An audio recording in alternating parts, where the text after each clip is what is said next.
Nataša Lemić postala je poznata javnosti zbog pokretanja inicijative Obilaznica koja život znači. Članica je Vijeća roditelja Osnovne škole Turanj, predsjednica udruge Naš Turanj, a radi kao administrativna tajnica. Rođena je 17. svibnja 1979. u Beogradu. U Karlovcu je 1997. završila ekonomsko-turističku školu, smjer administrativni tajnik.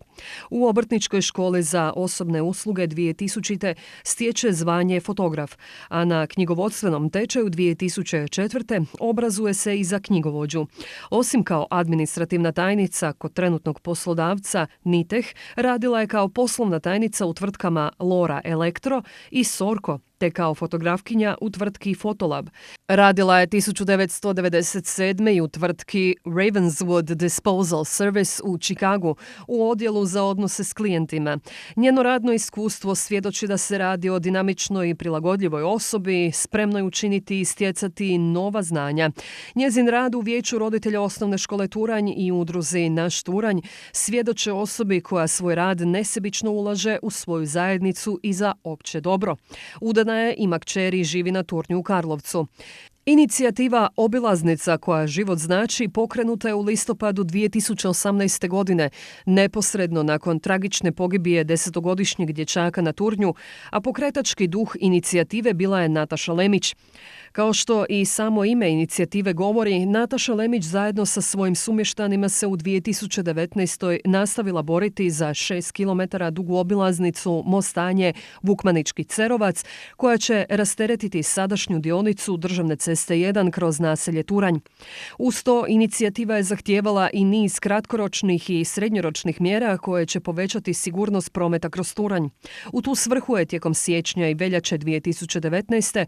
u sklopu inicijative organizirala prosvjedne šetnje na Turnju, okupljala sumještane, komunicirala s medijima i nadležnim institucijama, grad Karlovac, Karlovačka županija, Hrvatske ceste, Hrvatske vode itd. i intenzivno sudjelovala u radu Vijeća roditelja Osnovne škole Turanj. Prosvjedne šetnje, inzistiranje na konkretnim zaštitnim mjerama te na objavljivanju javne nabave za spomenutu obilaznicu dale su rezultata. Nadležne institucije su se pokrenule i u 2019. ostvarene su sve tražene kratkoročne mjere povećanja sigurnosti prometa na Turnju. Svjetlosni signali upozorenja na ograničenje brzine, nadzorne kamere, zaštitni stupići na nogostupima, zaštitna ograda kod Osnovne škole Turanj, poboljšana rasvjeta, a kruna građanskog aktivizma u 2019. je raspisivanje javne nabave za izgradnju obilaznice 30. srpnja 2019. i otvaranje ponuda za obilaznicu 24. rujna 2019. Značajni su to postupci ne samo za Turanj, nego i za cijelu Karlovačku županiju, a važan udio u tim rezultatima imaju Nataša Lemić i inicijativa Obilaznica koja život znači. U možda najtežim trenucima za Turanj od Domovinskog rata, Nataša Lemić je u okviru Vijeća roditelja i inicijative presudno utjecala na to da se opravdana ogorčenost mještana Turnja pretoči u snažnu građansku inicijativu i vrlo učinkovite prosvjedne šetnje. Nataša Lemić i inicijativa su sistematičnim pristupom problemima prometne sigurnosti na Turnju i izgradnji obilaznice Mostanje-Vukmanički Cerovac pridonijeli tome da obilaznica koja život znači bude bliža ostvarenju. Doprinos Nataše Lemić i inicijative Obilaznica koja život znači dali su time izravni doprinos boljitku Karlovačke županije i njezinih građana.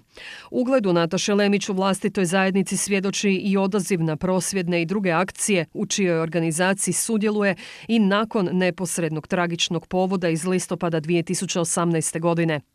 Inicijativa Obilaznica koja život znači sudjelovala je u pokretanju i ostvarivanju i drugih vrijednih akcija u 2019. Povodom Dana planeta Zemlje organizirano je čišćenje područja oko mosta koji će biti dio buduće obilaznice, a u vrijeme velikih kiša i opasnosti od poplava u Turanjskim Goljacima, Turanjskom Poloju i Turanjskom Lugu, inicijativa je organizirala pomoć vatrogascima u obrani od poplava. Prvi puta su na Turnju organizirana i prigodna događanja u vrijeme Adventa 2019.